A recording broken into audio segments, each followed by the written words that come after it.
Will Smith comes to Disney Plus. I've got a confession to make. I've never climbed a mountain. I'm beginning to think that I might be missing something. I asked the best modern-day explorers, take me to the ends of the earth. I sure hope you know where you're going. I hope so, too. We're getting deep. Inside the sub at 3,000 feet. I'm so putting this in a movie. 3, 2, 1. Join Will Smith for National Geographic's Welcome to Earth. All episodes now streaming only on Disney Plus. Crush your health and wellness goals every day with the watch that gets you. Introducing the new Samsung Galaxy Watch 4. Stylish design packed with new health and wellness features, including body composition analysis, advanced sleep tracking, SpO2, auto workout tracking, and more. Empower yourself with healthy living. Choose the new Galaxy Watch 4. Click or tap the banner now to learn more.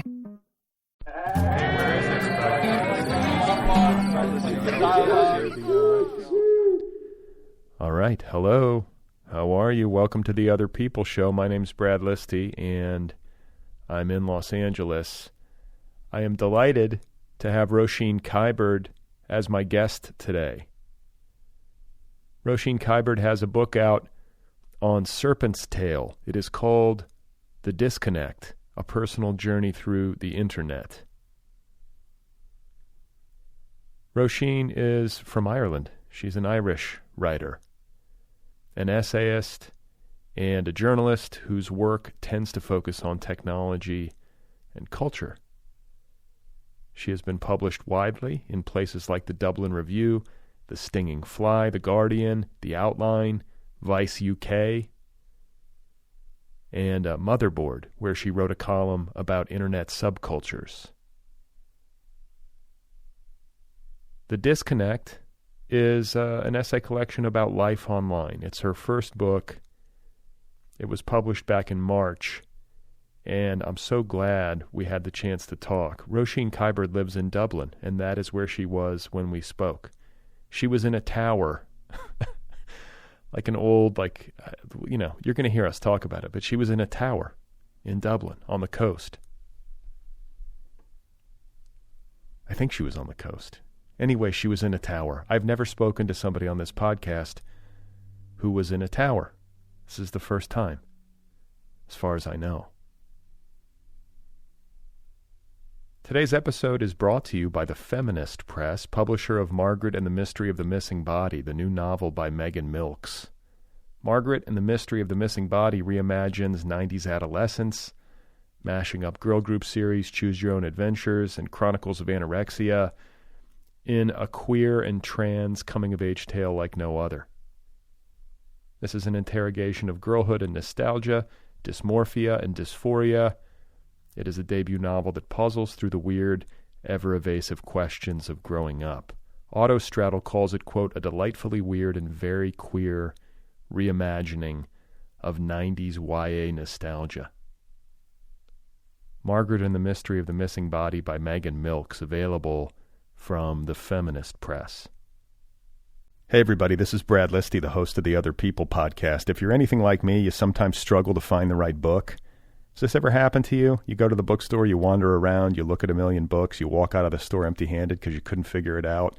You were overwhelmed. The same thing can happen with audiobooks. It can happen with podcasts. It's just like a lot of work trying to figure out what you need. But when it comes to reading, I have some good news for you. There's a service called Scribd that makes it all better. With Scribd, you get instant access to millions of ebooks, audiobooks, magazines, and more. You also get thoughtfully curated editor's picks and smart recommendations based on what you've already read, which makes choosing your next book that much simpler. I love Scribd. It has streamlined my reading life. It's all right there in one place. It's more efficient, it's more fun, it's more effective. I find things I didn't even know I wanted. It's right there in front of me. With Scribd, you have the world's most fascinating library at your fingertips, all for just $9.99 a month. That's less than the cost of a book. And you get millions of ebooks, audiobooks, magazines, all right there. It's incredible. It could not be simpler. No complicated credits or additional purchases involved. Automated suggestions, hand-curated picks. You can easily switch between title genres and formats right there from the app. And you can discover must-read new work from celebrated authors like Roxane Gay, Charles Yu, and more, premiering exclusively on Scribd. Best of all, right now, listeners of the Other People podcast can get a free 60-day trial for Scribd. A 60-day trial for free. Just go to try.scribd.com/OPL and get that free trial. That's try.scribd.com/OPL and get 60 days of Scribd for free. All right, go do it and get reading. So, a quick book update. As many of you know, I have a novel coming out in May of 2022. It is called Be Brief and Tell Them Everything. And I've been giving regular updates on the publication process, just to kind of bring you along for the ride. And I think last week I mentioned that we're in the galley stage. Galleys are in production. A galley is an advance copy that goes out to the media in advance of publication. And as far as I know, last I was told galleys are in production. Maybe they're done. I don't know. But at last I was told they are in production. And I have until the end of this month to offer my final corrections on the manuscript, which is a bit nerve-wracking. And in my experience, every time I reread the book, I find something. And this goes for, my books that have already been published. You pick it up, you read it, you always find something. I don't think you ever read your own work and have a totally clean read, or at least I don't. There's always something that bothers you, that you want to change.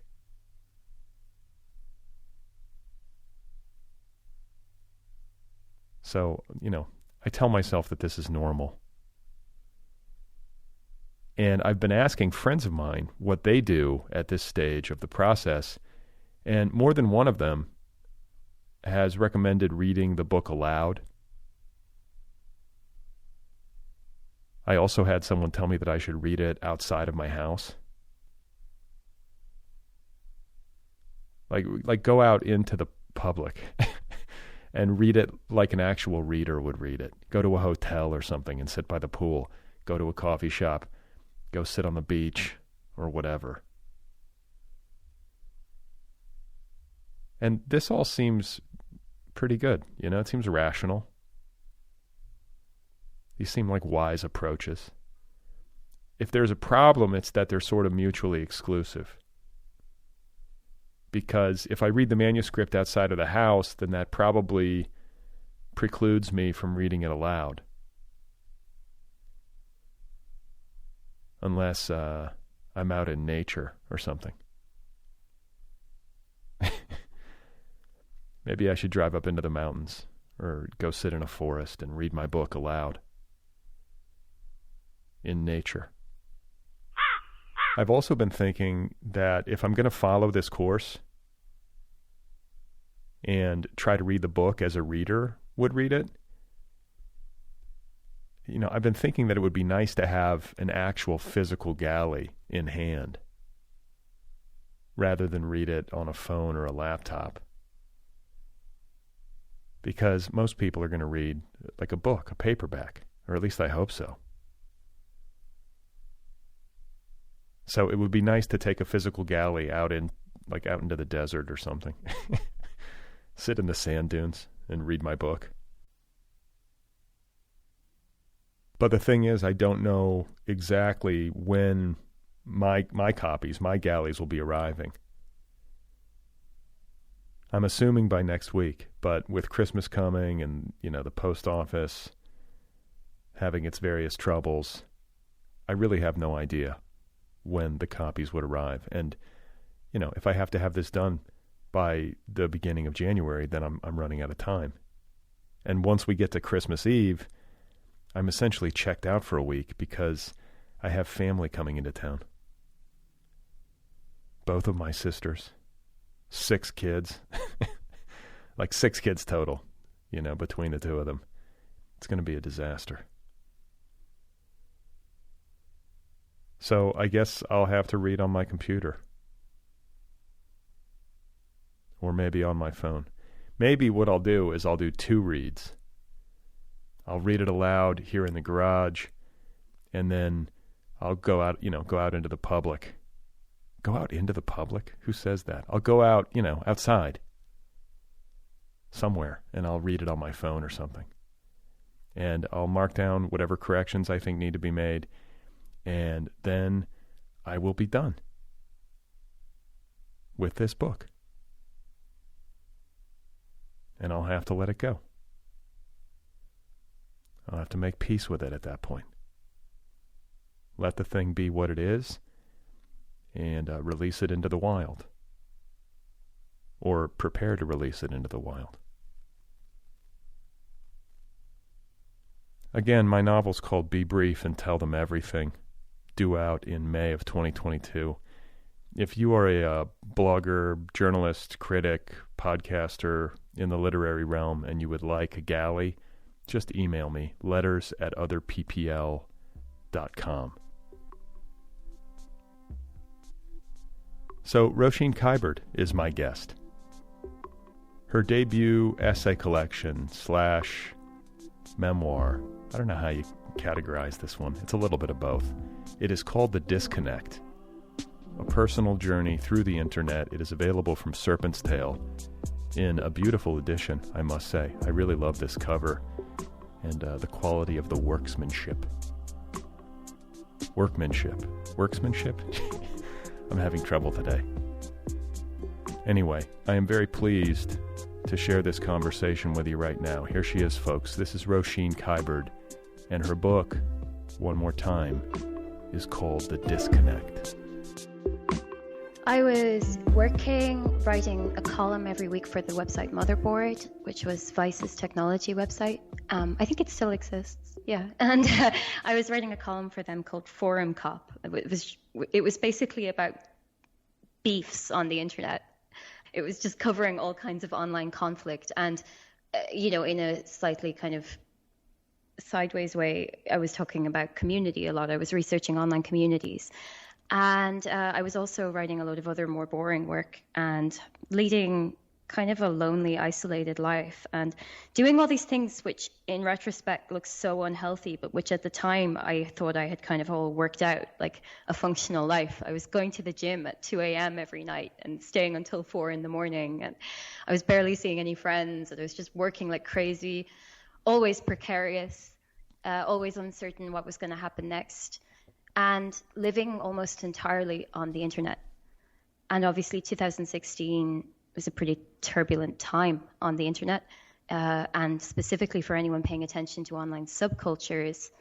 That whole area was going from something kind of interesting and strange and I guess quirky, although that word gets overused. But I get a lot of comments from people when I told them that I was doing this. They'd be like, "Oh, you're so internet-y." And I think at the time they assumed it was like a world of cat laser eye memes and, just memes and jokes.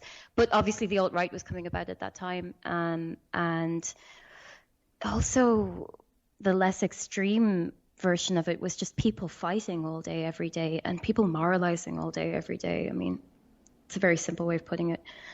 And I'm pretty neurotic as people go. And I do have a tendency to paranoia, although less so these days, I hope.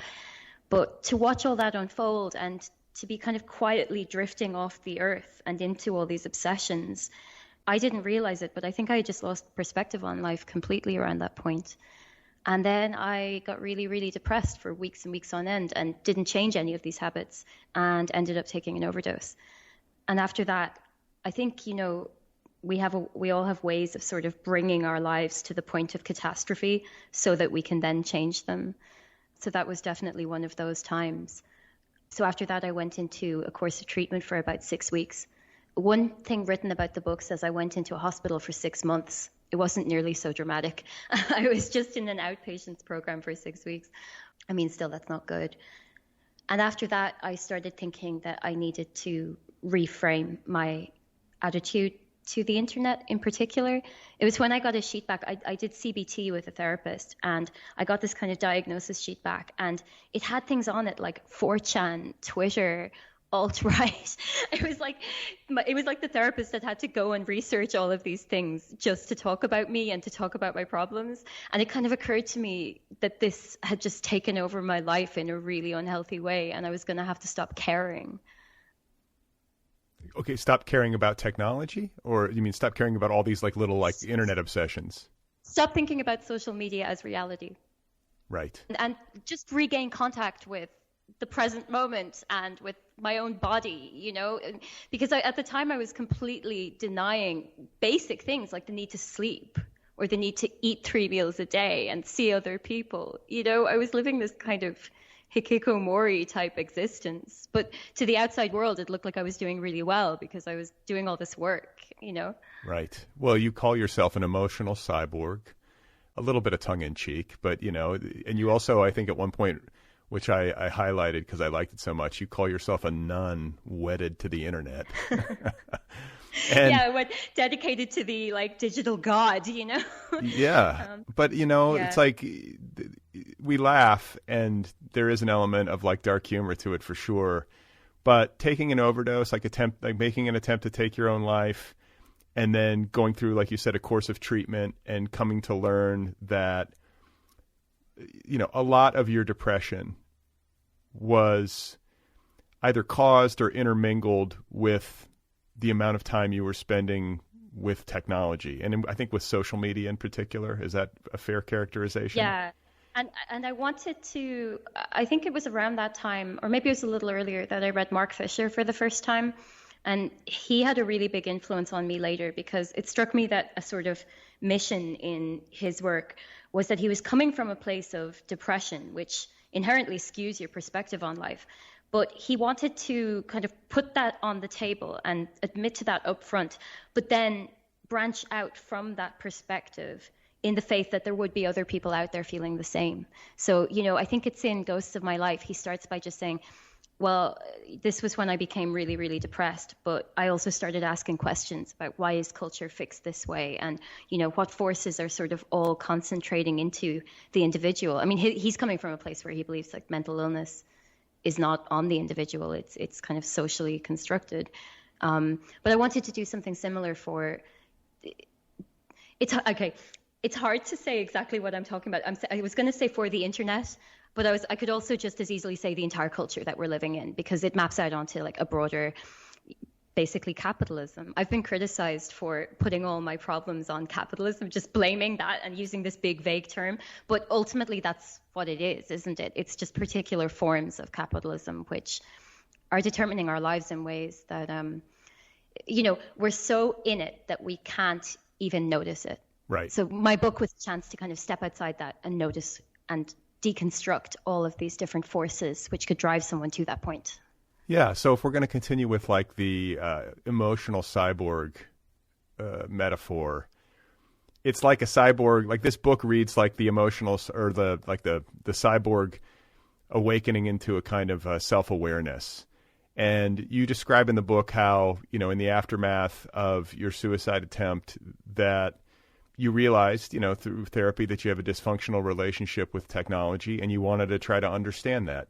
And you also are trying to understand technology's role in the world. And, you know, this book is a lot of things, but I think broadly speaking, it's those two things. It's an exploration of yourself and your relationship with technology, but it's also a broader exploration of how technology and like what, is technocratic capitalism the right word? I don't even know if maybe, or surveillance capitalism. Yeah, I like that term. How these things are playing on us all.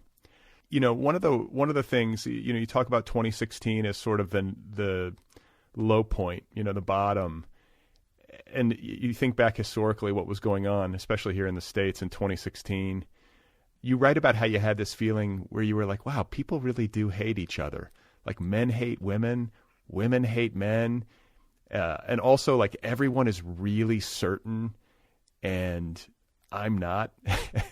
And man, that resonates with me. I have those feelings. That's why I quit, you know, using, or at least posting on social. I still read Twitter, which I should cop to, but I just took the pressure off myself to have an active account and participate in it, which has helped a lot. But I just I can't go on there and not feel like shit, if I pay too much attention to the arguments and to all the posting about just grievance and injustice and anything moral, that has like a moral tone to it. It starts to wear me down. And I think I also loved too how you talked about how, social media is ultimately machine-based, and machines are built according to binaries, right? The ones and zeros or whatever code is. I think it's so obvious. It's just all there in front of us, but we don't stop to think, because the very nature of these platforms is to keep us progressing through these they're like treadmills for your feelings, aren't they? You're just being served up something emotionally charged every few seconds, or maybe more, a few every second. So the nature of the thing is that you can't step outside. Something that's happened since writing the book is that I'm kind of stingy with my feelings these days. I try to save my feelings for things in real life, or things that I can get a bit more information about. And I try to slow down that part of the brain that makes judgments, because it's always in the service of these platforms that we come down on one side or the other. And ultimately, there is no morality to the platform itself. I don't think technology is neutral, but nor do I think technology has any particular morality, except like in that Facebook memo that leaked, its own growth, its own profit and its own growth. So whether you feel really angry about something that you consume on Twitter, or whether you think it's great and anyone who says otherwise is, threatening your free speech or whatever, it doesn't really matter to the platform as long as you make it some profit by donating your feelings. Right. And ultimately, I'm not trying to say we all become these cold, feelingless, unsympathetic people. Actually, I'm saying that we can be more sensitive and present in everyday life by reconnecting with the feelings that occur naturally. I feel like quitting social media for me helped me write literature. It made me much more productive as a writer of books, because I was taking all the energy that I was previously channeling into trying to think of what to tweet, and I put it into my more meaningful work, and also work that profits me and doesn't profit, Jack Dorsey and his employees. That part of it bummed me out when I thought about it too much. How many hours have I spent basically working for this guy for free? Yeah. I definitely, I would come down on that side. Although there's a part of me that worries lately, because some nice things are happening because of the book. And I sometimes think I should capture more online, because that will create a memory of it, which otherwise might just disappear like tears in rain. Yeah. Yeah. Listen, there's always this quandary, right? I'm kind of going by how I feel. I'm trying to sift through all this information. I'm reading some of the same books that you're reading. I'm reading your book, and I'm trying to make wise decisions about what I feed my head. And then there's also a part of me that sometimes gets into a self-critical mode, and I think, well, maybe I'm just being a grump, and this is where the world is now, and I'm just the old grumpy guy who is missing it or something. But I don't know. But then look on Twitter, everyone's grumpy. Yeah, I don't want to be absolutely everyone. I just think there's no room for ambiguity and ambivalence on the internet, and that's the nature of reality. That's everyday life. The people you care the most about are probably the people you have the most fights with too. Yeah. And I resent so much the way that Twitter and social media asks you to think in binary ways, because I can't do it. And then I feel like, because the message that I get from it is that I'm somehow failing because I don't have moral clarity instantaneously. I'm like, no, that's it. That was me back in 2016. That was the greatest source of pain for me, I think. It was seeing these people who could sum up exactly what they were about in one line. Right. Now when I look back on it, I'm like, that's completely ridiculous. I think it reaches its peak horror in Tinder bios, where, you're expected to kind of stake your entire future on someone, like a picture and a line. Right. Right. And what do you, I mean, like that, all of that missed me. I met my wife just before like the dating apps took off. So I never experienced that except in literature. You know, I read about people's experiences of it. And I mean, that's got to be its own special hell. I don't know. I think it is. Yeah. I mean, I know that it can be, I know it can work. I have friends who, you know, happily married, have kids, met on a dating app or whatever. I'm not saying that it doesn't sometimes yield meaningful relationships, but I can imagine that if you're single and trying to meet somebody and you're just sitting there swiping, that it can be sort of like a drug, but like a, you know, like a bad drug. Yeah. And it's funny you say about reading Twitter, because I'm in a similar position. Like, I made a real point at the end of the book to not go down the like Jaron Lanier route and tell everyone to delete their social media. I mean, like, there's nothing wrong with that. Do it if it suits. But it's more just that I've been a journalist for nearly 10 years. And I think, you know, these things help us in our careers, and they give you, like, they've come about because the world is deeply unstable and employment is not like a certain thing anymore. But they're still, like, they are valuable tools for helping you, you know, derive some sense of security that you have your contacts or something like that, you know. And then there's the whole issue of much younger people who have just grown up around it, and it would be unnatural to them to not have it.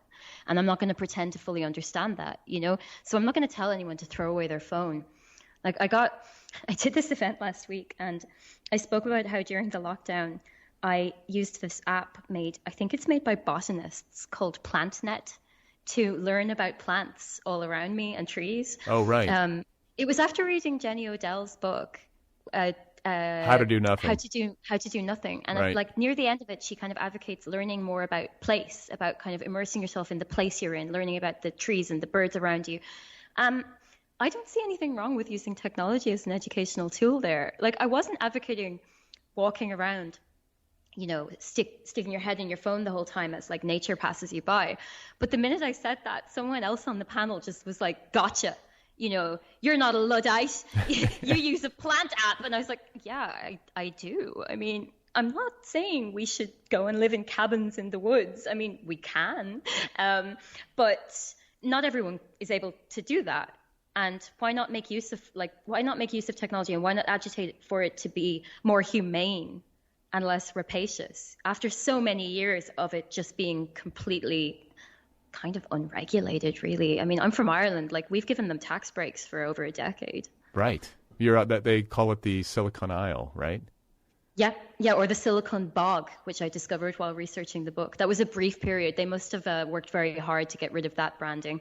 I was going to say, Isle sounds more elegant. Yeah, it really does, doesn't it? And we have the Silicon Docklands as well, which is where I set one of my essays, the Night Gym. Right. That was in the Silicon Docklands. So you said you're not advocating for everybody to move off the grid into cabins. I might be closer to doing that than you are, but good for you. We'll see. But I do want to make note of the space that you're in, because I'm seeing stone walls. Where are you right now? I feel like we should talk about this. This is going to sound unbelievable and ridiculous. I'm in a Martello Tower, like in James Joyce, although it's not the James Joyce one. That's a little bit further down the coastline. So there are these big towers. They look like they're built by a particularly talented child playing Minecraft. Is this in Dublin? Yeah, it's in Dalkey in South Dublin, Flann O'Brien country. And it's thanks to the owner of this tower and the house attached to it, who I don't actually know at all, but who is a fan of my boyfriend's work, Rob, who was on your show as well. Rob Doyle. Rob Doyle, yeah, whose book is about to come out, by the way, in 2 days' time. Whoa. Autobibliography, yeah. Little hidden promo there. But thanks to her being into his work, we were invited here for a few months. So, I'm living in a tower. It may be a little echoey. I haven't seen any ghosts yet. I'm expecting to. I hope I do. They were built to defend against Napoleon, and the coast of Dublin, coast of Ireland, has these towers kind of dotted all the way along it. Bono used to own one with a cannon. Thank God he no longer has access to it. He sold the place. Wow. So do you have are there windows in there? I do see some natural light, I think. We have little turrety windows, like for shooting arrows out of. Okay, so but you can like look out and see the water. Is that what you see, or? Yeah, the water's on one side, and the lovely shimmering lights of the Dublin at night are on the other. And is it the heated? Sunset, is it heated? Sunrises are beautiful. Yeah, actually, it has wonderful heating. I think they had the whole thing kind of renovated. You know. You would have to, I would imagine. Yeah. Right? I think it would be quite bitter and miserable otherwise. As it is, it's like a luxury Viking kind of vibe. And also, this is going to ruin everywhere else I ever live in my lifetime. Right. It just will never be as nice as the tower. The tower is, it's pretty awesome. I'm like, and there's nice art. I'm seeing art on the walls and everything. Yeah, the art is from Finnegan's Wake. They're pages of Finnegan's Wake. Oh, wow. Okay. That have been drawn on. Has it been inspiring to live there, like to writing wise, or are you just kind of like, are you actually just like luxuriating and getting nothing done? I'd say it's a mixture of the two. Rob's been very productive. I'm actually a few thousand words from the end of a first draft of a book. I've no idea where it's going. It's a novel. I don't know if it's worthwhile or not, but isn't that the nature of the thing always? Right. There is a slight challenge, though, of how do we live up to this? You know, we're in this beautiful environment. How will what we write ever be worthy of the grandeur of the tower? Right. With the Joyce legacy just a little down the coastline, down the road. You know? No pressure. No pressure. No pressure. No. Well, I want to draw attention to something that you mentioned in the book that sparked a memory for me, because I am 95% sure that I read this years and years ago, and that it had a very mixed impact on me. But it was the 1996, or it is the 1996 Tom Peters essay or piece in Fast Company called The Brand Called You. So, again, it's important to place it in time. 1996 is, from a popular perspective or a mainstream perspective, pretty close to the dawn of the internet, in terms of like most people being online and starting to use email and stuff. And already this guy was talking about everybody behaving as though they are their own individual brand. And this has been a point of contention for me for most of my adult life. I bristle at this. Why do I resist so much? I'll pose it as a question to you. Why do I bristle so much at this idea of thinking of myself as a brand? I find this so depressing. Oh, it's hideous. And the tone of the article is so hysterically, gleeful. He seems to be saying that, all job security and even the sort of inherent humanity and dignity of work will just be thrown out the window and we'll all have to fend for ourselves. And isn't that wonderful? I don't even know how I learned about this article, because I used to work in social media marketing, like in an ad agency. I wrote about it in the book. I represented a brand of cheese for a year, and I would just talk to people as cheese. And during that time, I did a lot of research on social media and on the kind of various philosophies that were behind it. And they were always these what I'd call business ebook men. Buy my business ebook and sign up for this newsletter. And then he gets your information and spams you for 20 years or whatever. And, SEO was this kind of magical dark art, and they would promise to help you. But then by the time you mastered it, Google would change its algorithms or whatever. That whole area fascinated me so much, in part because it seemed to imply that, your success in life and your sense of self, everything could be hacked. And obviously none of these people were actually hackers. And the other part of it was, that there was this kind of eerie psychological subtext that it kind of makes sense that something like Squid Game is being made now. There's a direct line between the vision of life that is in something like Squid Game, or for that matter, Battle Royale, and a brand called You. It's all survival of the fittest, but also the most disingenuous, the most opportunistic, the most resourceful. I'm kind of getting very abstract here. I should probably just talk about what the article is. It's saying that, we're going into this brave new era online, and everyone is going to have to exist and stake out a place, land for themselves on the internet. Everyone is going to need to make a name for themselves. And it did strike me as fascinating, in part because it's kind of horrifying. You have to turn yourself into a brand and market yourself like a brand, but also in rapid kind of succession, all those things fell into place. You had the blog era, you had the sort of irony that came out of that, the obsession with authenticity. Like, a thing that was in my book originally, but which got cut out, was I wrote a lot about Taolin and about the website Hipster Runoff. And like when Taolin and Altlit were kind of on the rise and then imploded so quickly, and Taolin survived it. And I've listened to him on your show as well, but I found him so fascinating. It didn't end up staying in the book, but to me, he did that really, really, really well. And in a way which retained mystery, because he was so cryptic at the same time. But then, we move away from the blog era. Facebook basically gives people too lazy or uncreative to make a blog for themselves or a creative identity the opportunity to do exactly the same thing by just filling out a form and signing up to their networks. And now we're in, this sort of domination era where there's been this corporate takeover of the internet. And I think every step of the way, what these services have done is offer people a way to create a self on the internet. It's very literary to me. Like, self-fashioning is a literary concept, and the internet is largely a text-based culture. Everyone is fashioning selves on it. But the difference is it's all mediated through the biggest corporations we've ever known. And now AI and this idea of, prediction. So we're basically always just being trapped in what we did in the past. We're never evolving. We're never being challenged. We're just stuck in filter bubbles. Another book I'm reading right now, actually, because I'm going to do an event with him soon, is Grafton Tanner's new book, and it's about nostalgia. And he talks about that, how algorithms basically trap you in a kind of ideal self in the past. I think that's what's going on.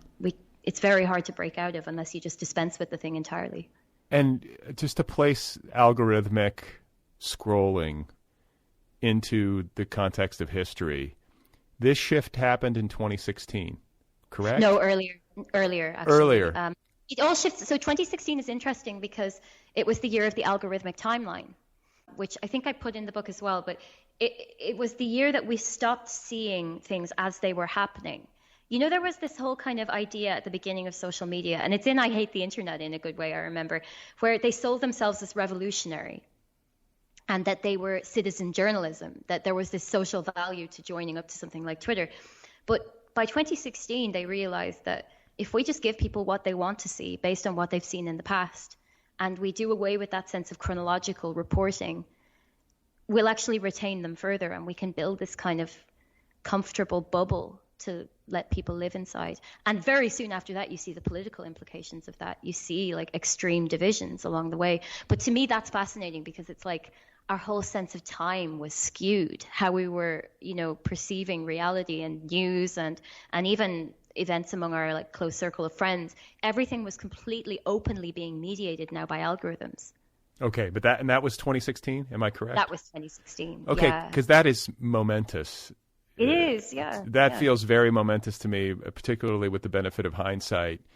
And I, before reading your book, did not know that was the time. I mean, just as the 2016 election is taking place, people are becoming siloed in their algorithmic timelines, being fed posts and stories that both confirm their biases, but also agitate them and keep them on the platform, whatever platform they happen to be on. It's so funny how, I mean, even when we think back on various scandals that have come out with social media, like I always think of just the term Cambridge Analytica, that like there was this kind of fear cultivated around Cambridge Analytica.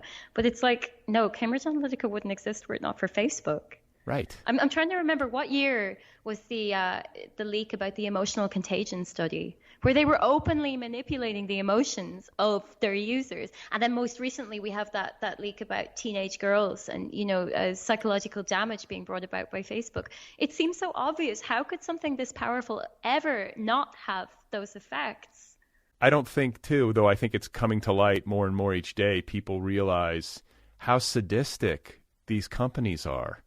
They have profited hugely while knowingly pumping people full of toxins, basically. It's very much like cigarettes. It's very much like the cigarette companies, and the whole, what was that Michael Mann movie with Al Pacino's in it and Russell Crowe about the 60 Minutes, expose on the cigarette and tobacco industry that kind of broke it open. But it reminds me, like the times that we're living in now, hopefully we're getting to a point where there's some kind of critical mass and people are becoming aware that they've been jobbed, and that they themselves have been made the product, because we haven't even started talking about data. We're just talking about, now we're just talking about algorithms and agitation and all the bad feelings that come with it and the skewed reality. But on top of that, these companies are surveilling you.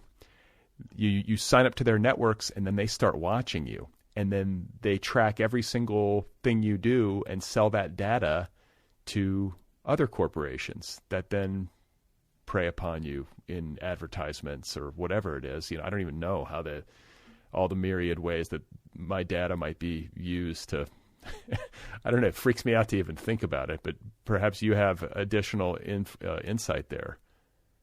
No, probably no more than the average person. I mean, I did a ton of research on it though, but the place that I kind of took it in the book was to its latent horror, its potential for horror, this idea of this fractured self existing on servers, like a doppelganger. That's something I'm obsessed with at the moment, just the kind of whole cultural phenomenon of the doppelganger. But in the context of the internet, that's exactly what it is. It's a digital doppelganger. The image that I always come back to is the idea of the shadow profile on Facebook, where even if you resist and you don't actually sign up, they'll create an outline of you and they'll gradually fill in all the details just by, getting your friends. Like, that's how these algorithms work. It's not about like listening in on your phone, although I'm sure that does happen. I mean, there is like evidence of that happening and it being shared with third parties by Apple even. But, the slightly more immediate threat is the fact that they are predicting your behavior based on your connections, based on this kind of big web that you are part of, to the point where they know you better sometimes than you even know yourself. But that self, that kind of digital doppelganger, is built entirely on your behaviors within that system. It's a vision of your future based on your past, and it's laden with all these biases and commercial interests. And, I think we've yet to see, but in coming years, we will see how these things are actually coming back onto us, how they're shaping our reality off the screen. Because I suspect they are. I suspect they're limiting us. They're, clearly emotionally manipulating us. And I thought it was a funny thing for me then to end up, and I put this at the beginning of the book because that's the time in which it happened, but I got diagnosed with emotional instability. So I have a kind of lifelong mission now of managing my emotions. So I'm more sensitive maybe to this than the average person. I have to be. And this thing is just there, always waiting to make me have extreme feelings. Right. The ideal user of these services is someone who is emotionally unstable. You write wonderfully about Mark Zuckerberg, who is the most successful social media CEO from a capitalistic standpoint. I want to get into the kind of common threads that so many of these CEOs tend to have. We'll start with their interest in biohacking. I think of like Mark Zuckerberg talking about how much he loves meat. Have you seen these videos? That's a personality trait, liking meat. I feel like it's kind of a thing among the kinds of bros that I'm talking about. They like have an unusual passion for meat. And they also have this kind of, performed austerity. There is the Jack Dorsey, like 1 meal a day fasting plan, the like 7-mile walks to work, the guru's beard that he has. And by the way, this austerity, like you said something that I thought was very astute, where you're like, some aspect of like, to give an example, Jack Dorsey's fasting and, denial of self or whatever has to do with guilt. I thought that was a pretty astute psychological read that I hadn't fully thought about before. But you then go on to describe the clothing. And of course, like by now, it's like we think of the tech CEO and what do we think of them wearing? It's always like a hoodie and like sandals or whatever it is. It's always like very dressed down, very simple, kind of austere wardrobe. And it's also a uniform. They wear the same shit over and over again. And there's menace in that. Let's talk about the menace that lives inside of these kinds of calculated self-presentations. When you say menace, it just made me think about, did you see the TV series Devs? No. It's Alex Garland. It's about quantum computers, but it absolutely captured that menace. But yeah, in my book, it's a similar, that there's a Bruce Sterling phrase, gothic high tech.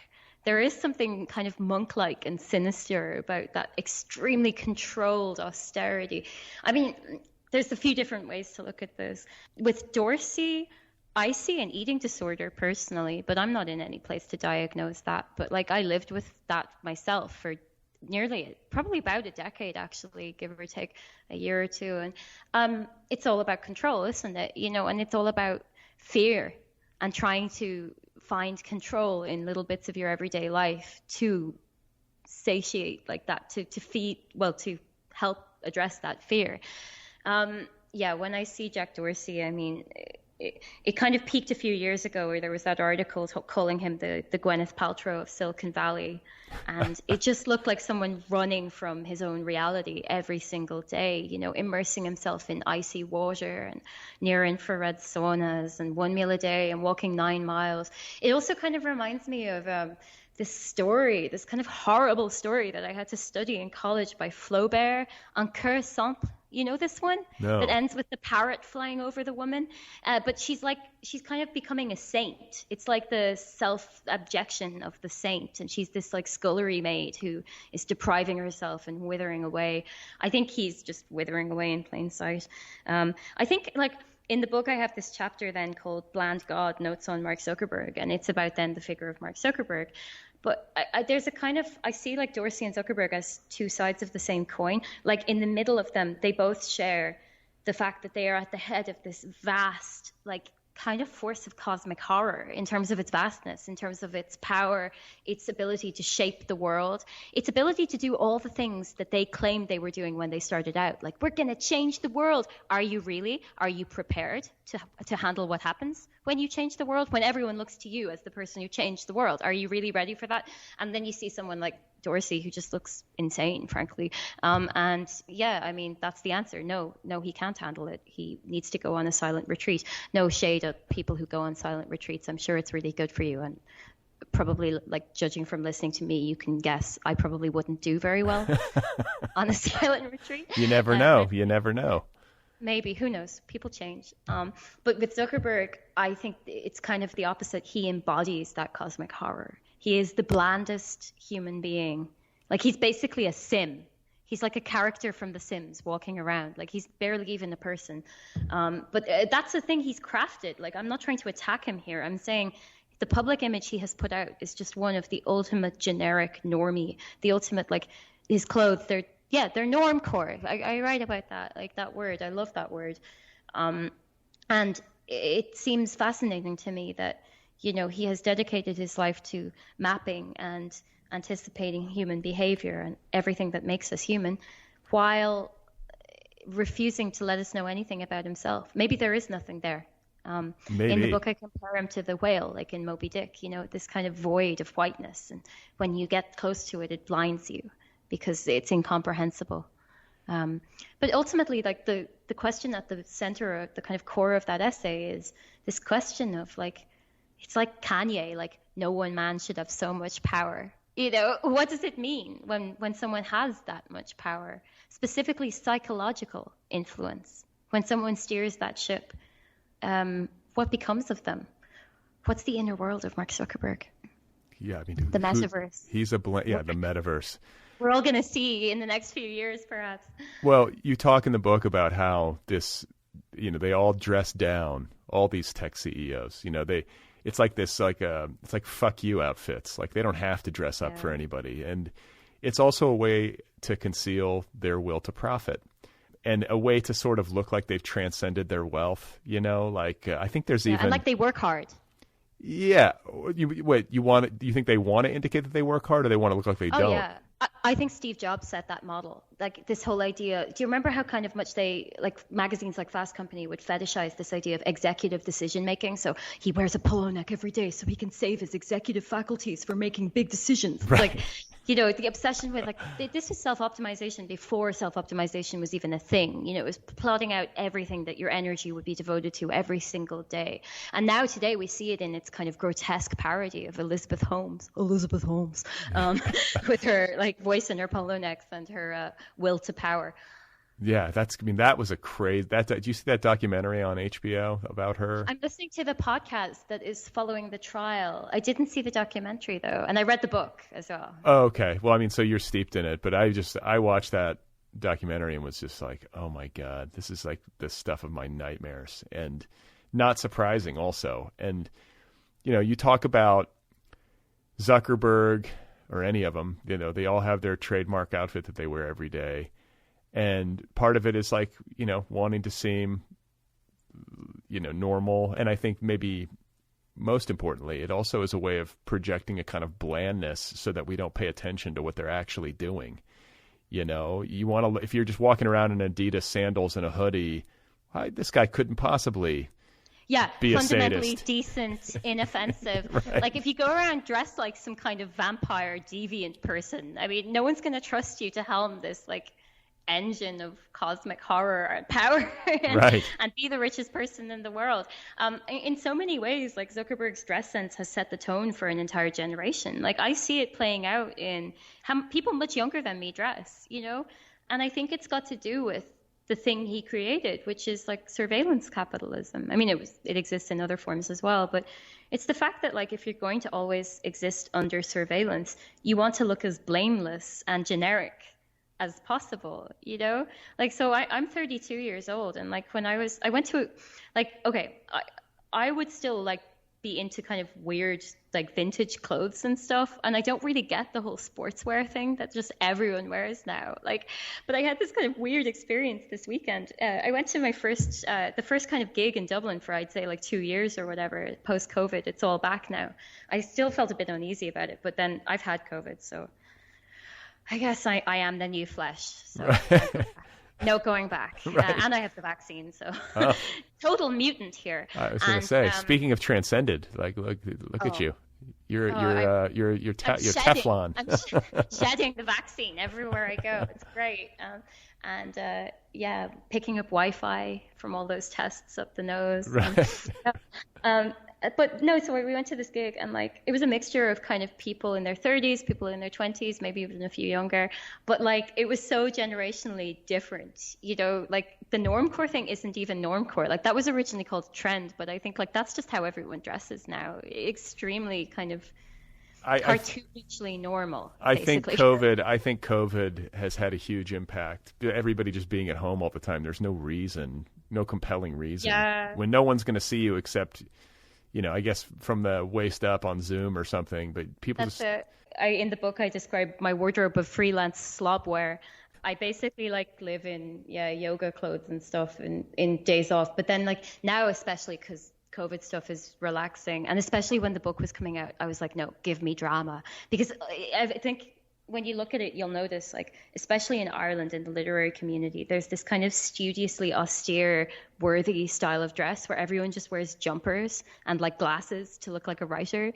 And I was just like, no, I want drama. I want I look at pictures of Truman Capote and Joan Didion, and I'm just like, yeah, that's it. That's it. Dressed up, yeah. Wear a suit. I mean, guys used to look a lot better, I got to say, just on an average basis. Everyone used to wear suits and hats and stuff. And well, it's all about bodies now. I noticed that at that gig as well. It was, what's his name? Jeff Mills, that the Detroit DJ came over. But there were definitely men who were fond of their meat out that night. Fond of their what? Their meat? Fond of their meat. Yeah. Meat as personal trait. Yeah. You could see it. They were all these big hefty people. You could tell they were into MMA and all that. What is it? I mean, because I mock these things and recoil from these things, but I also pay attention to these things. Same. Yeah. And so it's there's I feel like Tim Ferriss is a purveyor of a lot of this stuff. He's a little bit more benign. I don't feel like there's as much menace in him, but he's a guy who has a big influence on these CEOs, I think, because he's sort of kind of like the Tony Robbins on acid. He's like the Tony Robbins, but he does psychedelics, and he's trying to hack every damn thing and give you a competitive edge. I think that's the part of it where I get most depressed, where I'm just like, ultimately all this is, it's not about wellness, it's about beating somebody else. It's like, it's about domination. Winning. Yeah, domination. And quantification as well. And I think like, it's funny because, so I'm like back in therapy right now. I decided this was the year I would do this. So I was like seriously all in and stuff. And I used to think all of these things in myself, these traits, like, because I share a lot with those dudes, those meat dudes. Like, I used to want to control, quantify, track every aspect of my life. Like, I was the biggest control freak. And it was as though I was there in reality, but I wasn't. You know, I was never fully present because there was always like a counter running in my head. Like, oh, you did this today, so you have to do this. Like, you have to spend an extra hour on the treadmill or something, you know, all this nonsense. And, you know, ultimately that's not very rewarding, and I burned out on it and went through various other things, and I'm very different now. But I relate to it. You know, everyone wants to control. Everyone wants that little bit of feedback from their watch telling them, oh, you're a good person. You burned this many calories and took this many steps today. It's like what these things are offering us is validation, right? Like they're, you know, reminding us that we're on track. And also, like, I think people are trying to optimize themselves. They're like suffering under the pressures of their lives and under capitalism and under whatever it is, like relationship pressures, work pressures, and trying to improve and like relieve that suffering. And I think people are like, well, maybe if I eat one meal a day, or if I, you know, go kill a deer and eat the venison that I myself killed, you know, like somehow this is going to be the elixir that will help me like perform better, but also feel better. And it just seems to me like a bottomless hole. Like you never, or like a mountain that you can't summit. Maybe that would be the better analogy. It's like you're never going to get to the top. And then there are the dudes who have sort of built brands for themselves, if I may use that term, as the kind of gurus, you know, like I'm the guy who knows this shit, and I'm like a walking, talking laboratory of self. And if you follow me, you're going to get an edge because I'm going to share all the cool information with you. It's never ending. And and these dudes are cashing it's in. Consumerist. Right. Like, it's all fundamentally consumerist. So it's there to make you think that if you get the thing and you anticipate it, you'll be a better person. And then you get it and you instantly forget and want something else. And it's a funny one because like, you can do it long term. It can become your whole life, and you might actually have quite a like fundamentally good life, I suppose. You'll always be a little bit unhappy and wondering like, does someone else have something that you don't have? Right. But like lately I'm trying to disentangle myself from all of these processes. I mean, I always thought of myself as fundamentally anti-capitalist, but like I don't know if I was actually living that way, you know, because so much of what's offered to us as self-improvement in any kind of way, even that term is so loaded, all of it comes laden with these like, you know, desires, these drives to basically spend money and participate and make oneself more appropriate to a hyper-capitalist society, you know, and like gender comes into this in such a big way as well, isn't it? Like all the meat men and the girlos, like, or that's an Irish word, I suppose. What is the female equivalent? I'm thinking of the Elizabeth Holmes. I don't know if, I feel like maybe Sheryl Sandberg, because Elizabeth Holmes is sort of peripheralized now that, what was the name of her company? I'm just blanking on it. Sandberg. Oh, Holmes, Theranos. Yeah, Theranos. Now that Theranos has sort of, you know, been exposed, she's kind of been peripheralized. But you have like Sheryl Sandberg as like a preeminent tech woman. She's not eating venison, is she? What's she doing? She's just peddling a polite white feminist version of like revolutionary politics. She's like making feminists, like taming them so they're fit for corporate life, while convincing them that they're actively still feminists. No, I think like I would say the female equivalent, there are kind of two. There's the like hyper artificial like version of femininity, which in ways I think is kind of fabulous. But then there's also this horrible, like the sneakier version, I think, which is that girl on social media who shares like, you know, their perfect life on Instagram and is apparently creative and cares about these kind of new agey things like meditation and yoga and eating well, but also it's like kind of tyrannical and a recipe for self-loathing and, you know, relies upon sharing every aspect of that enlightenment, that like journey to enlightenment has to be shared and Instagrammed. every step of the way. What a fucking nightmare that is. I mean, And it's also occurred to me that like so much of feminism is basically in cahoots with social media and surveillance capitalism. And I'm really kind of troubled by it because I think a lot of men are scared that women will report them to the internet. And part of me thinks that was useful for a while, but also I'm viscerally just kind of horrified by it because like feminism existed long before social media and doesn't need it to exist. I feel scared. I think most people, if we were really investigated and scrutinized, wouldn't pass the test. You know what I'm saying? Like, or very few of us would. And, I think there are some instances where, and this is where it gets complicated, there are some instances where it's appropriate, and it's actually healthy for there to be some ventilation. That's the thing. Yeah, that's the thing. That's when I sound like a pathetic centrist. Because like I have to admit there have been cases where because we exist with like power concentrated to such a degree, wealth concentrated, these work kind of as emergency mechanisms for questioning power. Right. And that's good. And that can be good. But I've also seen situations, unfold where you can sort of get caught up in it, in the drama of it, in a kind of salacious way. And it's of, these things flash. They rise up and it's very loud, and then they go quiet because it's on to the next thing. And then afterwards, I'll have a sort of gross feeling, like I drank a Monster Energy drink, or which you write about, just to weave that one in. To the teeth. Yeah. But I mean, it's that sort of icky feeling afterwards where you're like, what was that? And like, was that right? Like, and whatever happened to that person who may have like committed like a serious infraction, but who was nevertheless a human being, and like, are they gone now? Like, you know what I'm saying? Like, I have those thoughts. That's the scariest part of it all. Like, no one's ever really gone unless they're dead. And then they're even less gone than most, I would suspect. Nothing like dying to make you well known. That's very morbid and creepy. But I do think, like, we are moving towards questioning these things. It's taken a lot. Like, we've gone through a lot in the last decade in terms of our en masse, like our relationship to social media and the faith that we place in it as an agent of creating justice in the world. I don't think anyone sees that anymore. I think there was a period when people were a little bit blinded and they did genuinely think something would change. Well, the Arab Spring. Remember the Arab Spring? There was like, that was like maybe Facebook's pinnacle public relations moment, where it was like Facebook helped to create this youth revolution in Egypt, and it was like saving the planet, right? And he said that he created it to give young people a voice during the Iraq War. And like, never mind the fact that he created it so that, like, frat boys could judge the appearance of girls on campus, right? Wasn't that what exactly? That was the origin of Facebook. It was created out of human lust, basically, and misogyny, essentially.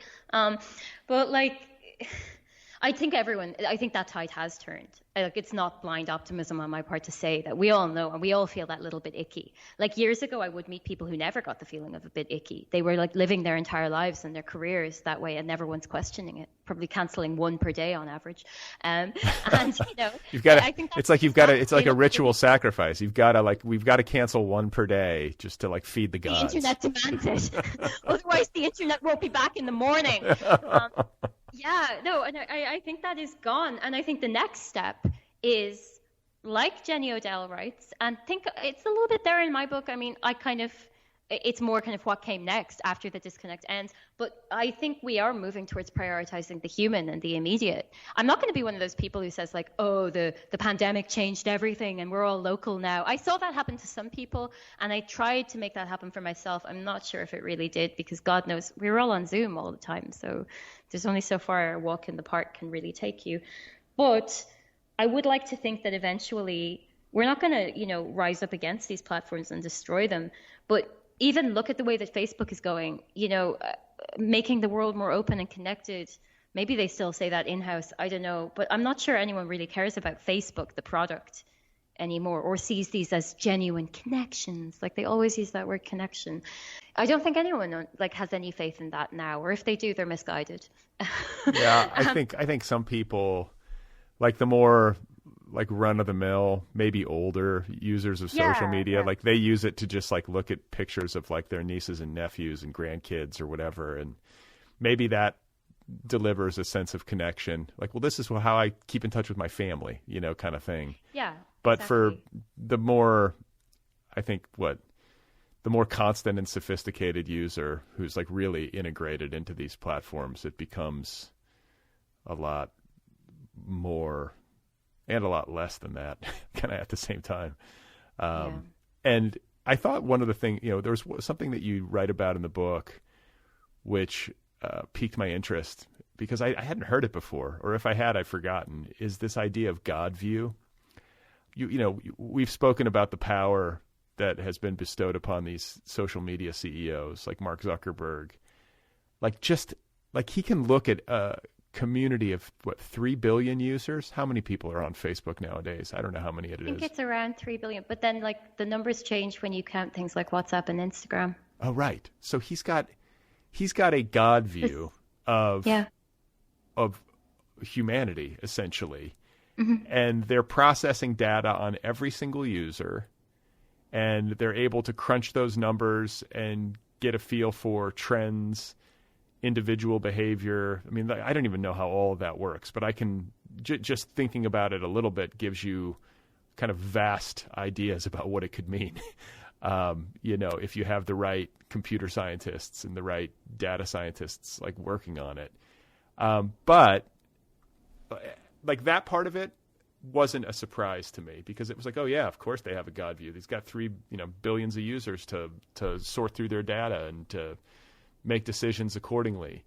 But the part of it that got me was the fact that what they're selling to the average user is a very truncated God view, like a very small, tiny God view. That's what these platforms afford all of us. We all have our little mini God view of our little timeline and our little collection of friends and social media associates. Like, can you talk a little bit about that and how it affects the user, the average user? Yeah, it's funny thinking about it now. It's as though social media has so much in common with those civilization games, like where you can have a God view too, where you have this little community and you watch them grow.